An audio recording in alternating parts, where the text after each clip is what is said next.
बांके बिहारी के मंदिर आना है और दर्शन करने हैं तो वृंदावन आना ही पड़ेगा, उस गली आना ही पड़ेगा।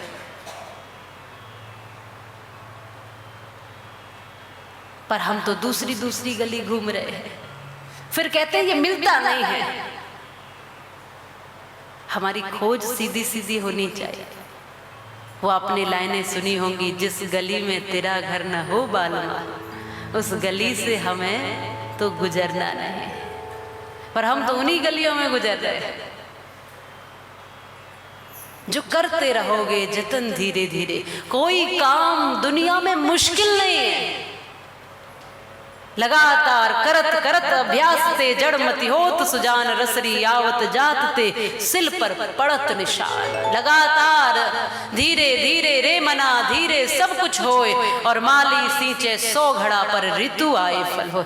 होगा, जरूर होगा, धीरे धीरे। मान लो अब कदम बढ़ा लिए हैं, बेशक हम दूसरी ही गली में सही है श्याम सुंदर, पर हमने तुझे खोजने के लिए कदम बढ़ा लिए हैं, तो निश्चित रूप से तू मिल ही जाएगा। बेशक गली भटक सकते हैं, रास्ता भटक सकते हैं, पर जब चलने का हौसला बना लिया, मन बना लिया, तुझे पाने की चाहत बना ली, तो निश्चित रूप से आज नहीं तो कल तेरी गली में आ ही जाएंगे, तुझे पा ही लेंगे।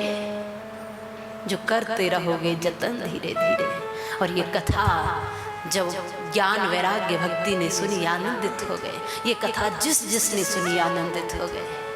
इस कथा को जो सुन रहा है, व्यास जी ने सब कुछ लिखने के बाद फिर बाद में श्रीमद् भागवत कथा को लिखा कृष्ण द्वैपायन। मन में जब थोड़ी सी कहीं कमी रह गई, अभी मैं संतुष्ट नहीं हूं, तब जाकर नारद जी ने कहा कि भागवत कथा को की रचना करो, इसको लिखो, कृष्ण की अनुराग को लिखो। अभी रस तो गाया ही नहीं है, आपने ज्ञान की बातें कर ली, लेकिन प्रेम की बात जब तक नहीं होगी तो पूर्ति कैसे होगी। ज्ञान और प्रेम, भक्ति और प्रेम जब तक नहीं लाओगे, ज्ञान तो भरपूर आपने पहले लिख दिया है, लेकिन अब प्रेम को भी थोड़ा सा लिख दो, इस रस को भी, इस आनंद को भी आपको लिखना पड़ेगा, तब मन में संतुष्टि होगी। नारद जी कहते भी हैं, अपने पूर्व जन्म की कथा सुना करके, क्योंकि मैं भी दासी पुत्र था और मैं अपनी माँ के साथ चला जाया करता था। जब माँ संतों की सेवा करने जाती थी तो मैं भी चला जाता था और मैं भी उसके साथ साथ कुछ सेवा कर लेता था। मैं भी उन संतों के वस्त्रों को धुलता था, उनके लिए यज्ञ के लिए समिधाएं ले आता था और कुछ सेवाएं कर देता था। उससे मेरे भीतर की चाहत बढ़ने लगी और ऐसी लगन लगी कि मैं सोचता रहा कि अब इन साधुओं के साथ ही चला जाऊं। चतुर्मास के लिए साधु आए थे, अब चतुर्मास करके जब जाने लगे तो मेरे मन में पीड़ा हुई कि मैं यहाँ क्यों रह रहा हूँ। अब लगन लग गई है, अब मैं यहाँ नहीं रहूंगा, मैं आपके साथ चलूंगा। संतों ने रोक दिया, टोक दिया, रुक जाओ, माँ है, इसकी जिम्मेदारी निभाओ। निश्चित रूप से माँ है, इसकी जिम्मेदारी तुम्हारी बनती है। जब तक या तो माँ खुशी खुशी आज्ञा दे दे तो आ जाओ, या फिर माँ की सेवा करो, और जब माँ का शरीर पूरा हो जाए तब इस रास्ते पर आ जाना, तब हमारे पास आ जाना। अब नारद जी कहते हैं, मुझे पता था कि माँ आज्ञा तो नहीं देगी, तो मैं चुपचाप घर लौट गया और अब ये सोचता हूँ कि माँ अपना शरीर पूरा कर ले, तब मैं संतों के पास चला जाऊं। अब कुछ दिन ही बीते थे कि माँ ने तो एक और नई कहानी बना दी। माँ ने कहा कि अब बड़ा हो गया है, विवाह कर देते हैं। मैं तो पहले ही सोचता था कि ये माँ का शरीर पूरा होगा तो मैं संतों के पास जाऊंगा, अब ये तो मुझे और कहीं। अब क्या करूं प्रभु, तूने तो मुझे जंजाल में डाल दिया, अब क्या करूं। तो वहां कहते हैं कि उसी रात्रि माँ गाय का दूध निकालने जा रही थी तो माँ का पैर सर्प पर पड़ा, सर्प ने काटा और माँ का शरीर पूरा हो गया और सभी आंसू बहा रहे थे। लेकिन नारद जी कहते मैं भीतर भीतर खुश हो रहा था।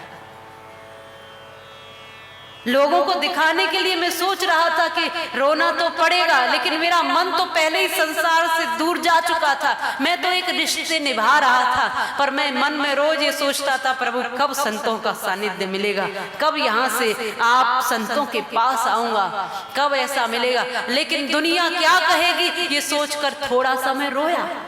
नारद जी कहते हैं थोड़ा सा मैं रोया, क्योंकि मैं जानता था ये रिश्ते मेरे आज हैं, कल नहीं रहेंगे, लेकिन जो मेरा असली रिश्तेदार है वो जन्म जन्मांतरों तक सदैव सदैव सदैव रहेगा। माँ का शरीर पूरा हुआ, धीरे धीरे समय बीता, प्रलय आदि हुई और सभी इसमें विलीन हो गए, सब जलमग्न हो गए। तब मुझे जब दोबारा जन्म मिला तो ब्रह्मा जी का पुत्र बन करके मैं आया। तो पीछे का सब छूट गया, सब रह गया। फिर एक नई शुरुआत हुई, एक नया जीवन मिला। हे व्यास जी, आप भी एक नई शुरुआत करो। जो दे दिया है, जो हो गया वो ठीक है, लेकिन आप भी एक नई शुरुआत करो। इस रस को लोगों तक पहुंचाओ, इस अमृत को, कृष्ण अमृत को, श्याम रस को लोगों तक पहुंचाने का प्रयास करो। तब वेद व्यास जी ने ये अमृत हम और आप सब तक माध्यम बना बना करके पहुंचाया है। और जहाँ ये रस नहीं है वहाँ नीरसता है, जहाँ कृष्ण पर विश्वास नहीं है, भरोसा नहीं है, वहाँ आनंद नहीं है, वहाँ जीवन की यथार्थता नहीं है।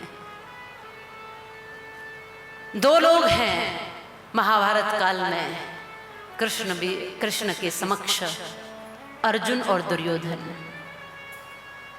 एक को विश्वास है भगवान की वाणी पर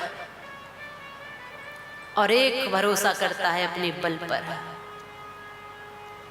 दुर्योधन और अर्जुन, एक सहारे चलता है कृष्ण के और एक सहारे चलता है अपने।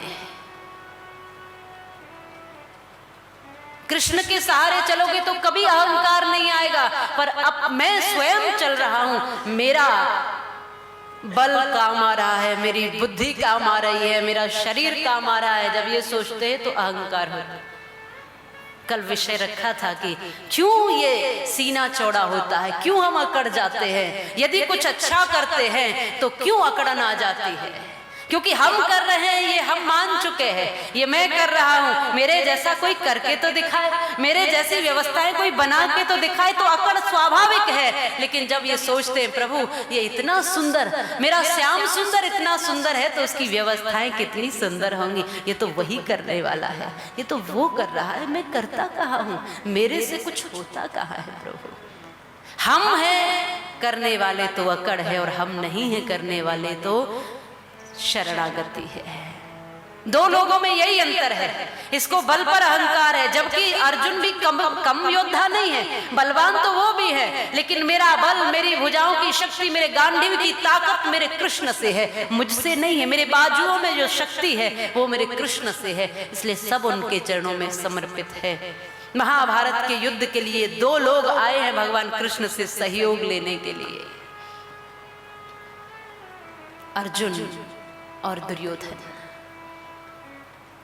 अर्जुन जो धर्म पथ पर चलते हैं, दुर्योधन जो अधर्म का साथ देता है। जो अपनी अकड़ से चलेगा वो रास्ता भटक सकता है, और जो प्रभु के भरोसे चलेगा वो रास्ता नहीं भटकेगा। जिसको चलाने वाले स्वयं श्याम सुंदर हो वो रास्ता नहीं भटकेगा। यहां दो पात्र हैं,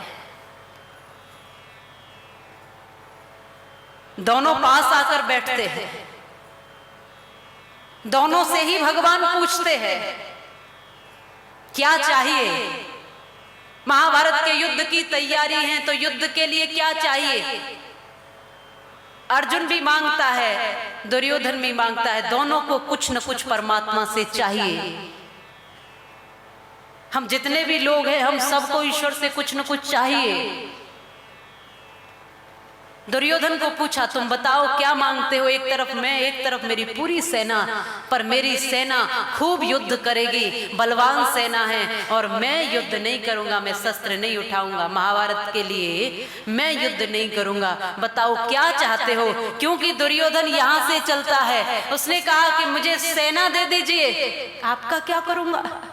आप किस काम के हो? जब युद्ध ही नहीं करोगे, शस्त्र ही नहीं उठाओगे, तो आप किसी काम के नहीं। सेना चाहिए। अर्जुन से पूछा, और भी मेरे पास सेना है, तुम्हें चाहिए सेना? मैं युद्ध नहीं करूंगा। अर्जुन ने कहा, प्रभु सेना नहीं चाहिए, आप चाहिए। मुझे क्यों चाहते हो? मैं शस्त्र नहीं उठाऊंगा, तुम हार सकते हो। अर्जुन ने कहा, प्रभु हार और जीत की चिंता कैसे है, तो मुझे क्यों लेना चाहते हो? अर्जुन कहता है कि प्रभु मैं ये जानता हूं कि जहां आप हो वहीं विजय है, जहां आप हो वहीं धर्म है, और मैं ये जानता हूं कि आप युद्ध नहीं करोगे, पर प्रभु आपकी एक नजर ही मेरे लिए काफी है। आप युद्ध करें न करें, लेकिन मैं ये जानता हूं कि आप जहां खड़े हो जाएंगे, आप यदि मुझे दर्शन भी देते रहेंगे तो भी मेरा कल्याण निश्चित है। वो जानता है प्रभु पर विश्वास करना।